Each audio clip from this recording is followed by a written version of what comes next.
stato il piccolo Giovanni Maschio, terza generazione di famiglia nel gruppo, a tagliare il nastro a Portogruaro, al nuovo stabilimento della Maschio Gaspardo. Contro la crisi, il gruppo che nasce nel Padovano ha inaugurato in Italia, realizzandolo in solo 3 mesi, il 7° sito produttivo, 10° nel mondo. 1600 dipendenti, il gruppo continua a crescere e guarda al futuro con grande ottimismo. Noi siamo felici che la crisi non la sentiamo in questo momento, perché siamo gente che lavora tanto e guadagna poco e non siamo in crisi. 280 milioni di euro il fatturato per il 2013, il gruppo Maschio Gaspardo Unigreen conta di chiudere il 2014 con 40 milioni di euro in più. A Portogruaro saranno prodotti sprayers, spruzzatori di grosse dimensioni come questo Uragano per diserbare vaste aree, sprayers semoventi, seminatrici destinate al mercato americano e russo.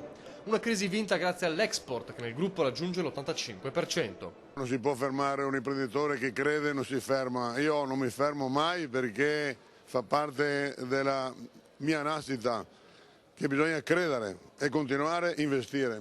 Accanto ai 60 dipendenti già occupati nella sede veneziana, a Portogruaro c'erano i fornitori locali, clienti ugandesi e venezuelani, simbolo di internazionalità e innovazione. Ma nel progetto si conta di arrivare ai 200 addetti entro fine anno. Siamo all'inizio di questo stabilimento perché abbiamo già chiesto al comune se mi dà altri 5.000 metri perché è già piccolo.